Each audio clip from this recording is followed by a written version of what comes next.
and welcome back to VCTV, which is the Venture Capital TV. It's from LATOKEN. Myself, Sunny Mohanty, I'm the host and the moderator of VCTV.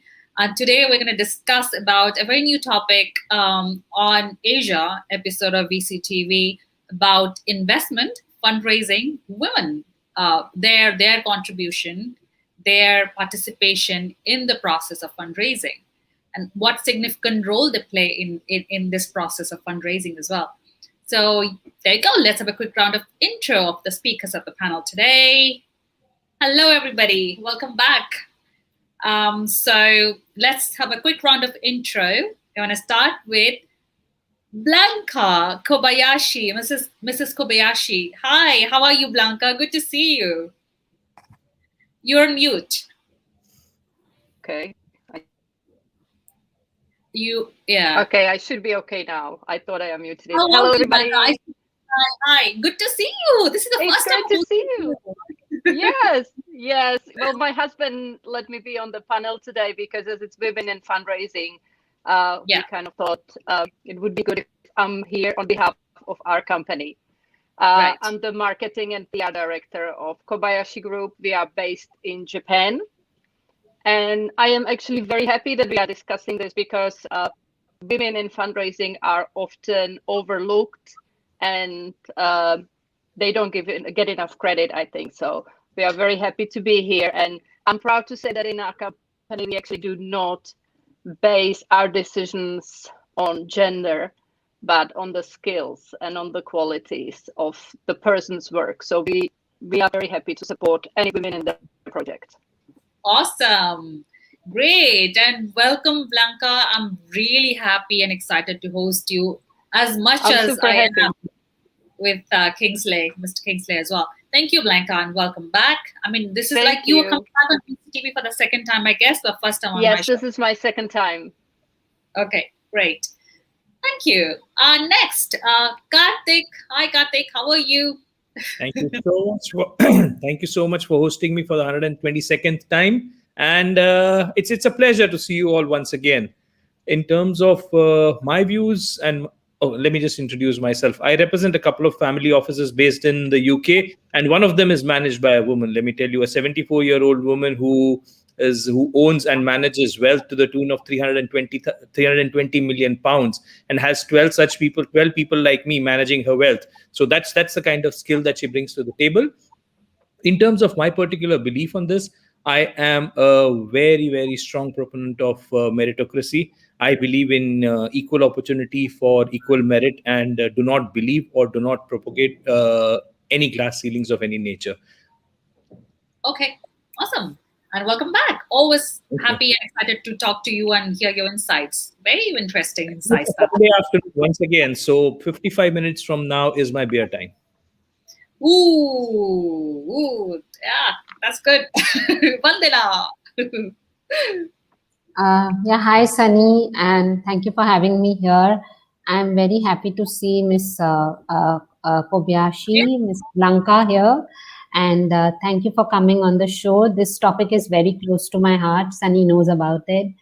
And, I've given, I think, 7 such talks on LATOKEN on the same topic and on few other platforms as well. So I was in Singapore and Jakarta for 15 years in investment banking. I had my own family office fund there. And this is my 7th year back in India. I did some investments and I went back to advisory. So currently I'm connected with 300 investors globally, and I pick up global deals. We are sector agnostic. Typically we pick up $1 million to $25 million. I could be reached on LinkedIn or my website, www.convanto.com. And Sunny, if you may allow me, I have some things to, talk about this, or you want to just start off with the question first? I mean, totally your call. You will be given ample time, Vandana, trust me, to talk about this topic today. So there are no issues there. Let me just give some introductions of Dr. Srikanth as well. Yeah, because he's sure. Today. Dr. Srikanth, over to you, please. Thank you, Sunny. Thank you, all the other panelists for allowing me to introduce myself. Let me introduce myself. Not the usual route of I'm a counsel for the Forbes 500 and so on and so forth. Let's check that. I am a husband of a very successful criminal lawyer who is my competitor at the same time also my partner. At the same time, I'm a proud father of a son who happens to be our joint property, so to speak, and I'm very proud about the fact that she exists in my life. Wow, that was a great, unique intro. I think very apt for the topic today. Thank you so much, Dr. Srikanth, for those introductory words. I was kind of looking at the expressions of Karthik as well. He looks very interested in discussing this topic. I'm just waiting. Karthik, over to you. Why do you have topics like women in fundraising, women in fintech, women in blockchain, but I don't see a topic like men in fundraising, men in blockchain, men in fintech? Why is that? So it's maybe to some extent we're doing injustice to a lot of women. Trust me, and I wouldn't debate about why and why not, but I would definitely raise a point that by raising a question about women in fundraising, we might be doing a lot of injustice to a lot of very, very strong and capable women who are leading their entire business community or are taking a step forward and trying to build a future for themselves by trying to marginalize them or trying to create a position of reservation. I do not believe in that.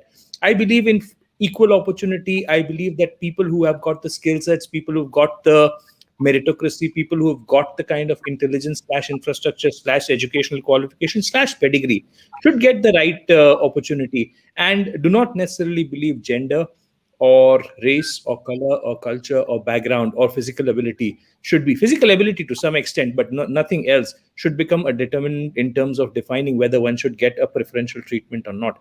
Whether there should be an opportunity for men in fundraising, maybe some of them would say that by the very fact that there are 80-85% of the fundraising is done by men, why should we have a specialized event or a specialized conversation on men in fundraising? But then I'm sure by doing this, if we are encouraging a lot of women to participate, I'm sure it's going to be a fabulous opportunity. But if we're going to swing it around in a manner where we say that women are a weaker lot and hence they need a special push, then I would disagree, because I come across a lot of women who are much stronger, much far more intelligent and far more capable than me, and they beat me at my game almost every day. So I wouldn't go by marginalizing a gender. I would go by encouraging a gender, if at all that is the way we would look at it.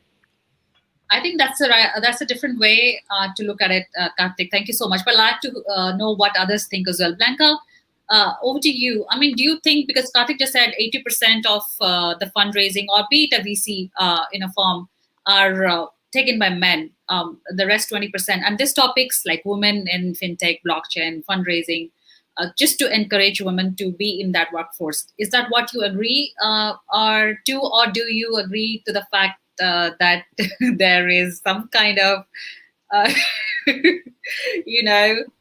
glass ceiling, we live in Japan, so Japan is still very strong on the patriarchy.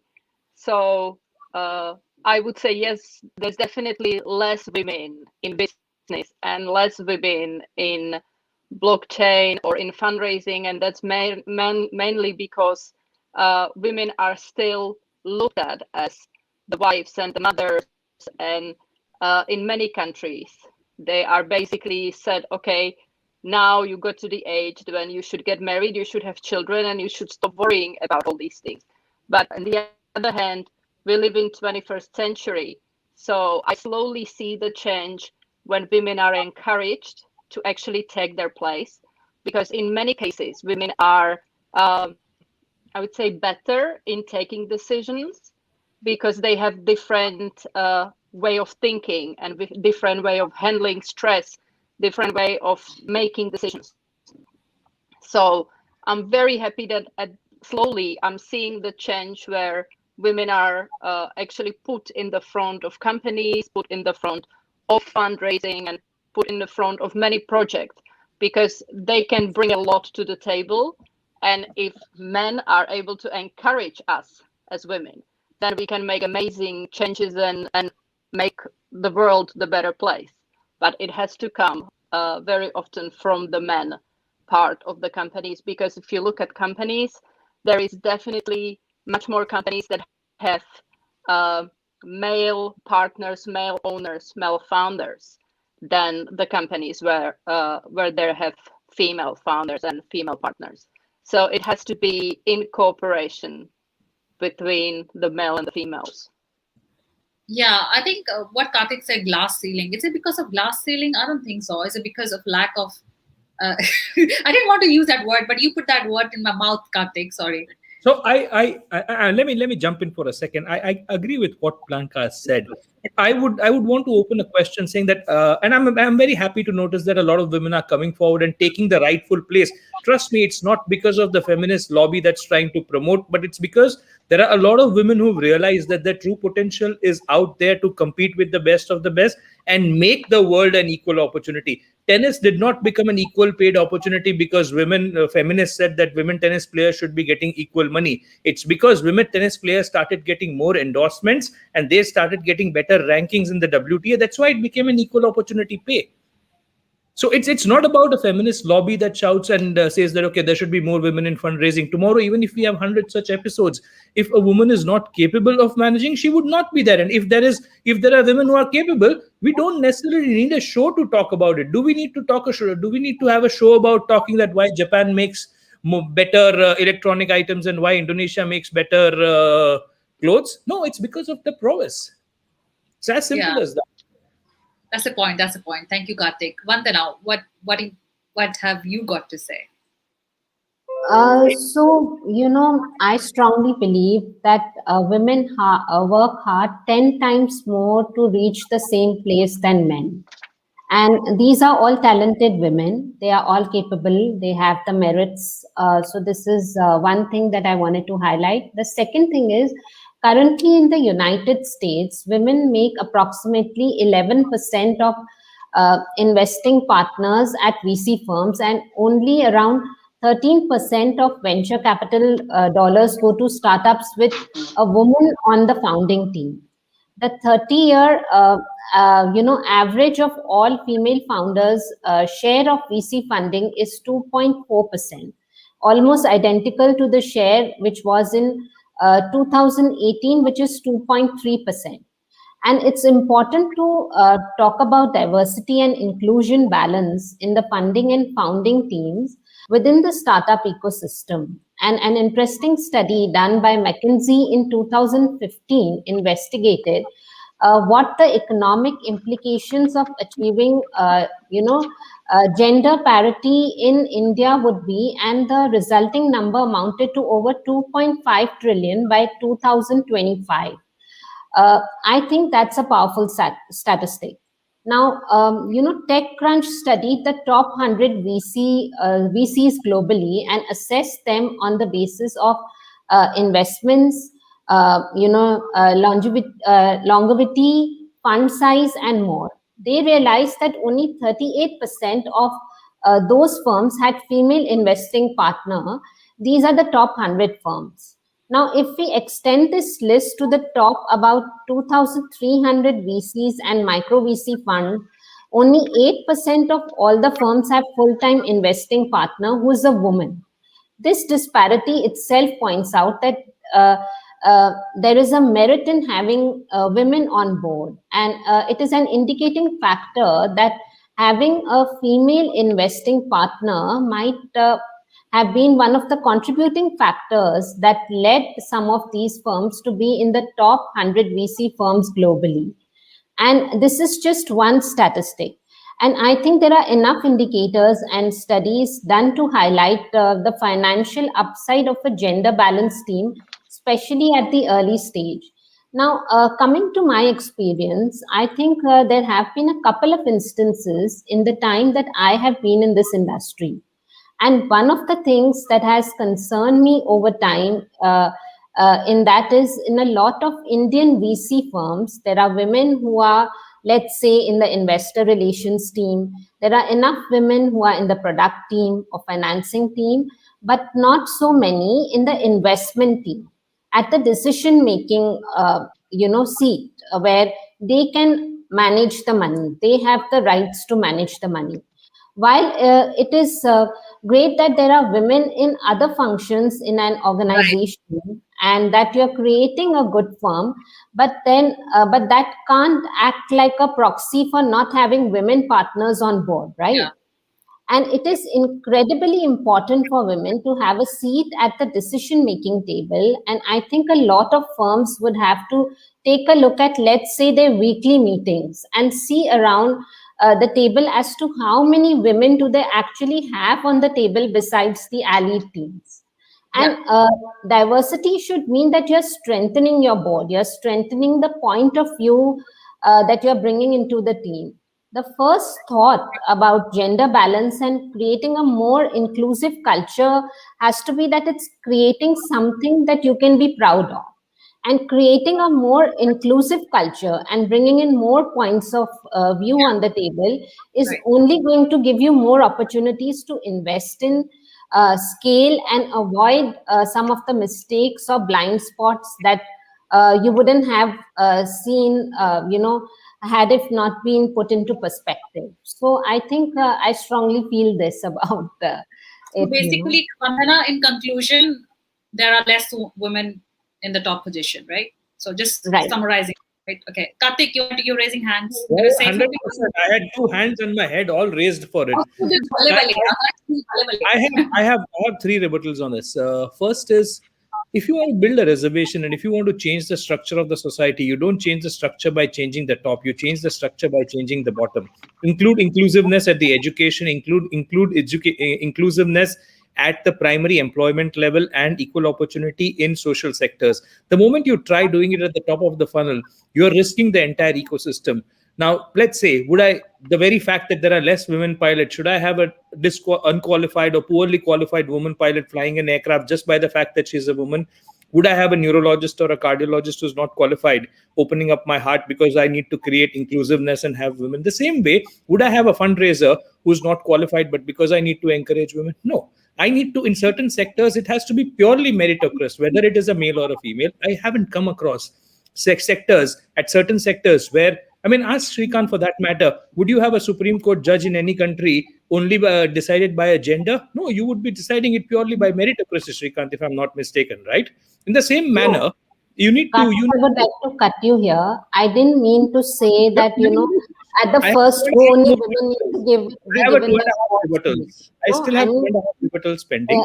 Second is certain statistics that we spoke about women in venture funds, women in fundraising, women in capital creation, women in wealth management.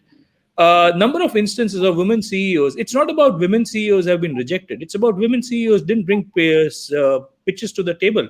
I get almost 80 pitches every week. I see 7 or 8 coming in from women.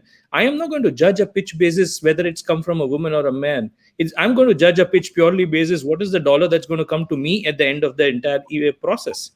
I would be very happy to create a level playing field in sectors which are not going to risk the business in any manner with a fail safe that I can manage. But if we are going to go and stretch the line to inclusiveness in every sector, then we are doing injustice to a lot of people. And by taking in such a stance, actually, what we are trying to tell the world is that, sorry, there is a deprived state of economy and we are a deprived class. But then a lot of women who I know would take great objection to the fact being called as deprived. Okay, any counter, Vandana, or shall we move to Dr. Shrikant, who was raising his... So the topic is women in fundraising. So my statistics was supporting that the decision-making team, there are less women. I didn't mean to say that, they should be promoted on the decision-making team without having the basics of it. And anybody or any woman should be on that board. What I meant is that their talent is there, but there are less women who are promoted to that scale. In my previous talks also, Sunny, I have mentioned that there is always blue for the boy and pink for the girl, and it starts at home, and then we need to educate from the basics to everybody. But, I think Karthik was just saying that, all the women should not be given opportunities, which I agree also that, it has to be merit-based. But my point here is, since the topic is on women in fundraising and it is about inclusion at the decision-making teams, that was, the statistics that I provided that, look, this is how it is. We should not be talking about inclusion. Why should we give? Why should there be an inclusion? It has to be you break the ceiling and make way for yourself. Can I go and tell somebody that, hey, the fact that I am an Indian and there's an all Indian board, please Break the create ceiling. space for me. You break the ceiling. Please create space for me. No, nobody's going to create space when I'm going to go and make a plea. I need to barge into it with my merit. If we were to say that, okay, create opportunity for women on the board, Only if the opportunity is given for that as well. I we are mean, denied. many women are not given that opportunity. So Karthik, then That's why it's saying break. the way, I'm sorry, but the way you think it should be and the way it really is are two different stories. Because Vandana is right. We are put in the back. There was just a recent case. I don't know how much you follow what's happening in Japan and with the Olympic Games, but a few months back, the head of Olympics in Japan had to stand down because he publicly said that women should not even be allowed on the meetings because women ask too many questions, women talk too much, this and that, and he said that publicly. So whether you think that it all should be based on what you bring to the table, it's not true. It still is whether you are a man or a woman. So it's good that we are talking about it. It's nice that you think it shouldn't be like that, but the reality is completely different. in the That's a fund, different They are not even considered business savvy. They fundraising- are not, just because they are a mother of 2-3 kids, they are not considered business savvy. They say, oh, now you're a mother of 2 kids, you can't do anything. Vandana, That's in what the is. fundraising space where it's about dollars, I at least I can speak about the fund and the investment space where it's all about dollars and pretty well connected over last 12-15 years. I don't see that happening often. I see people coming in purely basis how skilled you are. I see women in Brazil, I see women in Sudan, I see women in Nigeria, I see women coming in all the way from Mumbai and Chennai also managing funds. So I wouldn't, and trust me, I mean, not a lot of boards and not a lot of investment houses judge people by the gender. They judge purely by the multiplier that you're able to bring. They don't even care about who you are as long as you're able to bring the multiplier. And a venture fund, we do not even go into knowing the partners till the time we evaluate a project and see the merit of a project. Then we get into knowing whether Parvinder is a male or Parvinder is a female. First, the balance sheet and the P&L has to make sense to us. So I wouldn't vehemently deny. I would politely say that we need to change the lens with which we look at it. I would have said women in education, women in senior management. I would have said, yes, let's make reservations and let's talk. But women in fundraising, women in capital creation, it's an equal opportunity space. Whoever has the dollar raises the dollar. Whoever can convince a family office to put money on the table will get the money on the table. So it's the right space for the women to be in. Everybody, it's right space for everybody to be in. Just for the topic. Yes, thank you, Karthik. Dr. Shrikant, your views on that? See, while what I find concerning is the fact that the statistics that are quoted are I cannot draw any inference out of those statistics because there could be a bias in terms of the population. The statistics is basically measured. So I'm an academician, so I'm going to don my academician hat over here, and I'm going to say that I asked my wife, who's the best counselor that I've ever seen, not because she is my wife or she is a woman.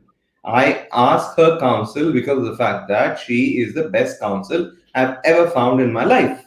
So how did that? I mean, I am not a feminist per se, but that doesn't stray away from the fact that the best counsels that I've got till date, by coincidence, happen to be from women, and the best board member that I've seen till date happen to be women, and the best people to work with happen to be women. So, Sunny, you are a woman, and you are the regional director of LATOKEN, Of course right? I am. You Do you have doubts? you have risen to the management level. So it wasn't because of the fact that you're a woman, right? It's because of the fact that you have such merit and so on and so forth. So I find the study a little disturbing. Now, when we talk about reservations, I don't think we're touching upon reservations over here in fundraising, because fundraising reservations is always a dangerous combination.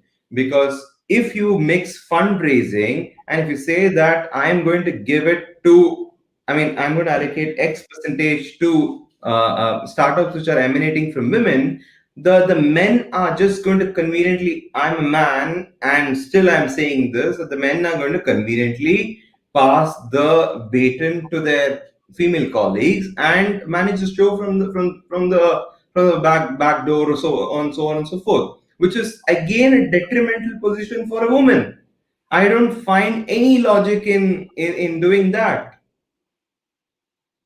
Yeah, I That's think my thanks. Absolutely. Thanks for that as well. I take it as a compliment as well. At the same time, I have to say something. Women have to. So basically, I agree with Karthik. Sorry about that. I really agree with Karthik as well. I think you have to fight for your rights, and you have to put in that effort. I mean, there will be instances, as Mrs. Kobayashi Blanca said, that people calling out publicly that women are more talkative or less efficient or whatever. But just go and show up. First time, second time, third time, show up. So I think fifth time, that person is going to shut up. I think you have to break the ceiling, as Karthik said. I mean, we're talking about women in fundraising. There's a lot of scope and opportunity, and women have to find that space for themselves. All right, great. Okay. Any other views, Blanca? Any other? Yeah, I had a view here. In America, which is thought to be a country that is, generally more open-minded than India, the percentage of women in finance industry was less than a quarter. And, you can imagine how bad is the situation in other countries. This obviously is a matter of concern, because at the end of the day, women do help lift up economies and should definitely be given more opportunities to work in this industry. And a lot of them are held back by their families. They are told they aren't allowed to work after marriage. This attitude needs Listen to them. change. And another reason is that they aren't given as many opportunities, is that women or females aren't really considered business savvy. People don't believe they are capable of running a business as a man is. And to me, the ideal situation is, of course, better education for women to get into these sorts of businesses, and as well as, more support or opportunities provided. This way, they will succeed on their merits. But of course, the opportunities, are there, and they are not getting those opportunities because of these comments that come in, not being business savvy, etc. No, I just want to understand who are making these comments as that they are not business savvy, because I consider my wife to be, I've again and again emphasized, the best counsel that I've ever seen. And we're talking about America, we're talking about a country which has seen Rosa Parks, Martin Luther King in the first place. And we're talking about a country which is, which is just 50 years back or 70 years back just enacted a law where women can take a front seat. I don't see a rationale or the So connection. why do you think there are less women in the fundraising board or decision making? Exactly. Why do you think? That is a question that needs to be answered. Are there less women because they've been stopped, or are there less women because they choose not to be a part of it? Tomorrow you can stand up and say there are only 0.5% of the American army only 0.5% of the American army includes women. A combination of both. No? They are being stopped, and there are women who choose not to. Show me an instance venture fund, a capital body has stopped. Show me an instance. Show me an instance where a startup has been told that, sorry, because you are a woman startup, you will not be funded. We live in an era where capital creation and wealth is a prima nota in terms of running a business. It's not about genders. Nobody looks at genders today. It's as a women, sorry, I want to a little bit jump in here. We are not stopped because we are women, but even when we are pitching, we are asked different questions. We are approached differently based on the fact that we are women. So if somebody talks to me and I'm introducing the business, they talk to me differently than if they talk to my husband, just based on the fact that I am a woman. So what it all boils down to is the woman confident or not. So, Ms. Can you turn this argument on its head? When a woman is spoken to in a same language with the same level of sternness and with the same level of fortitude that men are spoken to, I get a rebuttal saying, sorry, this is the particular part of a place where women need to be spoken to differently and dealt with differently. How do you handle that? They are everywhere. Everywhere. You are even asked different questions. So a woman stands up and says, sorry, I am a woman. I cannot be spoken to in this manner. When I raise a question, I have a particular startup based out of Qatar, which is managed by Arab women, 2 generations of Arab women. When I draw parallels on their poor performance and when I draw parallels on their fund degrading, then they say, but we are women. This is how we are supposed to run. Now, what is the rebuttal where I go and ask them that, okay, you are a woman, you ask, I'm not supposed to ask you questions? No, it all boils down to confidence. If a venture capitalist is giving you a differential treatment from a man versus a woman, I wouldn't go for that venture capitalist at all. That's number one. And I don't know if these venture capitalists actually exist, and they're not venture capitalists if they exist. They're not venture capitalists in the first place. Number two, we have seen Golda Meir, we have seen Vanikola, who's managing the biggest fund in India, Kalari Capital, Indra Nooyi. I don't see the point of meritocracy not prevailing. Absolutely. I mean, today Huda manages the largest fund house in the Middle East. Sultana Al-Has Qasmi manages the largest fund house out of Saudi and Abu Dhabi. I mean, these are women who manages $3 billion, $4 billion worth of fund houses. I do not think that there is a lack of inclusion. At certain point, it's also about the push versus pull. People also need to take in that level of interest and opportunity. There would also, while I would be happy, and I might concur with some of the views that Vandana had about women being told that, okay, you'll get married and you'll raise children. But it also comes in from another perspective where a woman says, okay, post-maternity, I'll think about joining. I need to have certain provisions of X number of hours working. I can only do so much. So it has to be a balanced approach. I mean, if you want to fight, if you want to win the race, you should be ready to fight on a level playing field. You cannot fight a race with a handicap. You cannot fight a race with a handicap saying that the other person has to be handicapped while I'll run on both legs. No, it doesn't work that way. No, but if you think about Huda based it on the fact that she's amazing, successful woman, but she is confident.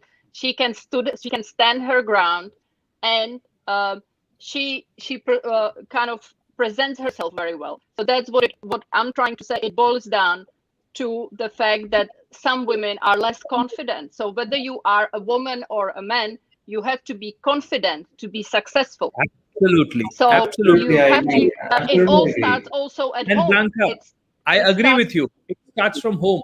It starts from your society. It starts from your neighborhood. It starts from your family. If the family, the society, the neighborhood, your friends and peers build that confidence and let you do that, then you wouldn't need reservations. You wouldn't need preferential treatment. I completely agree with you. Yeah. No, for example, Blanca is a stellar example of a successful woman representing a big business house, right? And we have Vandana, who's a fantastic consultant, who's representing over here. It's not that I would shy away from the conversation just because they are a woman. I mean, they've achieved, and it is for we take certain responsibilities as well to actually educate them. At that level, I do agree. The education, the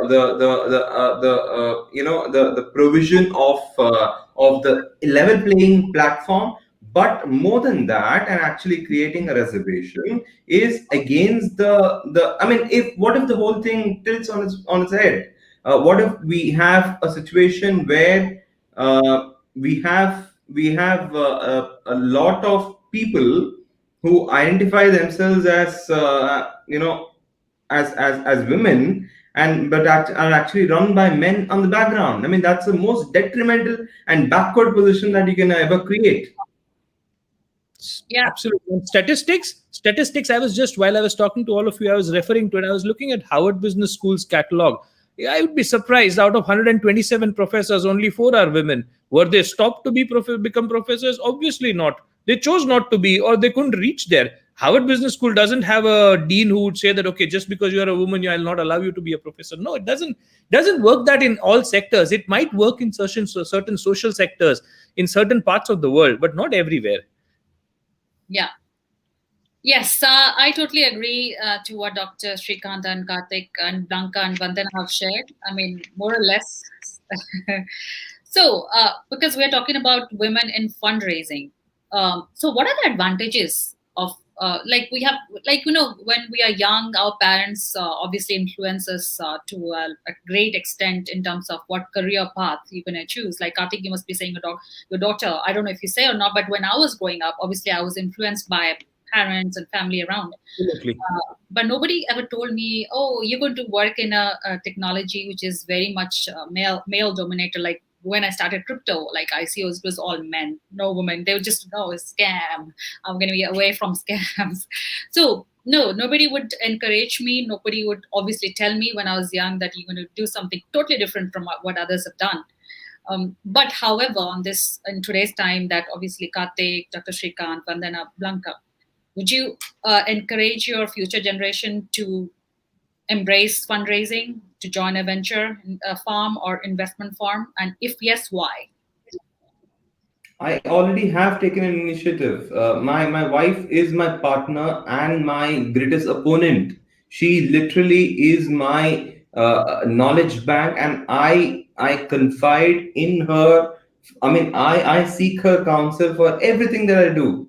So, from a progression standpoint, rather she has been. I mean, I wouldn't say that she has been driving me, but we share an equal platform in terms of, I counsel with her, she counsels with me, and so on and so forth. It should be a collaborative network of the two genders, right? I mean, or the various genders. Yeah, We want to be right. politically correct. Karthik? I again look at it differently. I would rather let the choice be with the next generation. What do they wish to be? My option, or my rather stand is, I'm here to back you up. I'm here to support. I'm here to create an opportunity. Choose what makes you feel happy. Do what makes you feel happy. Do where you're proud and confident of yourself. My daughter chooses to be a neurologist, and I've been backing her up for last 5 years on that. She wishes to become a doctor of top quality. So my job is to make sure that she gets the right opportunity, right infrastructure, and right resources to be a top quality neurologist. Whether she succeeds in doing that or not depends on her effort. I wouldn't go ahead and put dollars on the table to make sure that she succeeds. At the same time, I wouldn't deter her from the fact that, no, tomorrow she's supposed to get married, so why should I invest in her education? She's a child like any other child. She should go and do what makes her happy. In terms of women in fundraising, I have had some very interesting experiences, and trust me, some of my team members are live on the show listening to that, and they would be very happy to listen. I have a 6-member women team that works on some of my projects with me, and they're extremely thrilled to hear this, because I see the human angle coming in. Most of the decisions that I take purely are very, very cold-blooded decisions. I do not necessarily get into understanding the empathy angle, but women bring in a very strong empathy angle into decisions, which helps to build a long-term sustainability, which at times I fail. I am a little ruthless about some of these things. So I prefer to engage with them in that platform. Perfect. Thank you, Karthik. Blanca? Yes, when it comes to future generation, I actually believe in bringing up the children in the way that, yes, you can be whatever you want to be, as long as you work hard for it and you have the education. We have 3 daughters, and they are all in amazing positions in their job because they are smart, they are driven, and they don't take nonsense from anybody. So because of that, because they were brought up in a way that, yes, you can grow up, you can be what you want to be, and they went after their dreams. That's why they can be in a strong position. So for me, when it comes to children, again, it doesn't matter whether you have a son or you have a daughter. Teach your child to go after their dreams, and they should not let anybody to tell them that they cannot do it just because they are a boy or they are a girl. You can do whatever you want to do if you have the knowledge and the qualifications for it. Absolutely. And that is the most important thing. And as for women in fundraising, I have many friends, female friends, that are in fundraising, but they are more successful when it comes to fundraising for NPOs than for business, because in that way, I think females are more successful than asking for money when they are asking for charitable occasions or charitable projects. But I believe it's going to change. I think very good points, Blanca. Really love that. It comes from home. You have to just encourage them in whatever field they would like to go. I mean, that comes from home, and absolutely correct. Thank you. Vandana, over to you. So I have a daughter and a son, and last year during lockdown, my daughter started helping a cake company that was at zero revenue. And she started doing their website, she started doing their Facebook page, Insta page, and their revenues became 3 times more. So she utilizes her time really well. She has done my website as well. He was a very good soccer player, and not anymore because she has some leg issues, but she was a very good soccer player. So in my previous talks also, Sunny, if you remember, we had highlighted this blue and pink point that, we always choose pink for girls and dolls for girls and blue for the boys and soccer for the boys. And I think that trend needs to change. So it's again the upbringing from the home. Education begins at home. Every human being as a human should be treated equally. That's the first thing. And they should be allowed to do whatever they want. If she chooses to be in fundraise, I'm happy to support her. If she chooses to do something else, I'm happy to support her. They have subjects, economics and business studies, and which relates a lot to fundraising. So they ask me questions, and they, in fact, because of my experience, they are able to answer those in their classes as well. So I think it's a combination of everything. How we treat each other at home, in offices, outside as well. I think that it's a combination of all. So there's no, that they have to do this or that. It's totally their choice.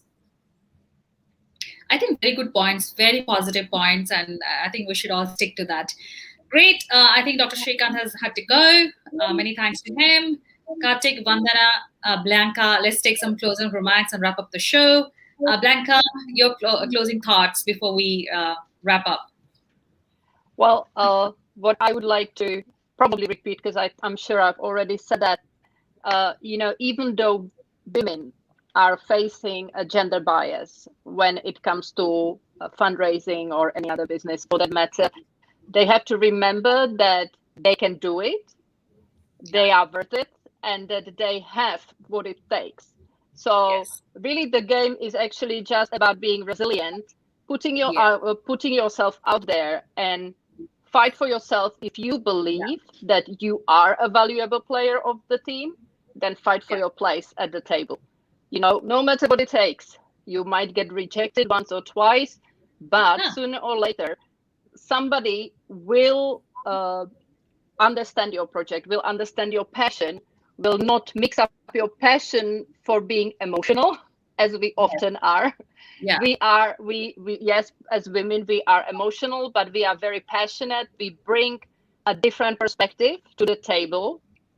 And if we can find projects and find venture capitalists that understand that what we bring to the table matters, then there is no end to anything. The possibilities are amazing and are huge. Absolutely. Huge possibilities. And thank you, Blanca, for sharing those with us. Lovely to have you today as well. Thank you very much. I'm happy to be here. You should be on VCTV even more, not only on these topics, but even on Yeah, different I'd topics as love well. to. I'm very lucky. I must say, I'm very lucky that my husband is not afraid of sharing any spotlight with me. So, we do a lot of things together. He actually, because for a long time I was more of the mom than the businesswoman, but now because our son is bigger, I can actually be more out there. So he's actually putting me into more projects, and we are doing more and more things together as the time goes. We wrote the book together, as you know. So Yes, I think we are doing a lot of things, and he's actually very proud of putting me in charge of a lot of things. So I'm very lucky in that department. absolutely, absolutely. I see them all. Yes. Thank, thank Thank you, you. Blessa. Karthik, over to you. So thank you so much, and it's been a pleasure to be a part of the discussion. It had different shades, and the fact that all of these shades necessarily resonated the same thing, that while we are changing, the change needs to become a little more. Change needs to be hastened, and at the same time, the change needs to come from the bottom of the pyramid, from our homes, from our families, from our ecosystem, and at the same time, instead of trying to teach our children that there's going to be a special place created for you, if we teach our children that go and fight for your place and make a mark for yourself, they're going to be far more capable and far more they'll make far more informed decisions. And that's the basis of the new world order that we're likely to create. In terms of women in fundraising, equal opportunity, space for everybody. There is space for everybody. Everybody is welcome. As long as you have it in you to manage funds and build fund houses, there's space for you. That's my Absolutely. thought. Absolutely. Totally agree, Karthik. Thank you so much for that. Vandana. Yeah, so it's a pleasure always to speak on this topic. And, the key to startup success is diversity. This is because chances are that any company's customer base is gender diverse. Women make about 75% of consumer purchasing decisions, and about 40% of their employees who make enterprise purchasing decisions are women. And companies that can see the world through their customers' eyes and build the right product for them are more likely to succeed. And having a leadership team that is reflective of the background of customers is a powerful mechanism to ensure good decisions. Additionally, research on effective decision-making cultures shows that teams that proactively fight groupthink and conformity are more successful. MIT's Center for Collective Intelligence has discovered that the more women on decision-making team, the better the decision outcomes. And in my opinion, one of the best ways to bring in diversity in VCs is that VCs firms should, require their portfolio companies to commit to set and achieve diversity targets. They are uniquely positioned to encourage founders to address diversity and inclusion during the particularly crucial early stages of a startup, which will avoid the harder work of solving problems later. They can help by expanding their own recruiting networks to provide more diverse leadership candidates for their startups. Similarly, VC firms could employ coaches and mentors to help founders create more open, empathetic, and inclusive cultures. And additionally, they should consider adding a scouting program for sourcing potential investments with diverse founders. And another helpful way is speaking up for other employees who may not be in a position to speak up for themselves. So I think, this would really help, and always a pleasure to be here, Sunny, and thank you for having me here all the time. And it's, you know, uh, it's great to see so many different topics every day, and the discussions that we have, and globally we are connecting people. So I encourage more and more people to come on LATOKEN TV. Thank you so much, Vandana, to be a big supporter of VCTV. and a core family member of VCTV as much as Blanca and Kingsley are, and Karthik and others are. So because of your support, I mean, I'm here. But whenever I see you guys on my panel, I say, I can't afford to miss this one. So thank you. We have weekend. Have a great weekend. All of you are back next week from a different location, maybe. Who knows? Till then, take care. Stay safe. Bye-bye. Thank you. Bye. Bye. Happy weekend. Happy weekend.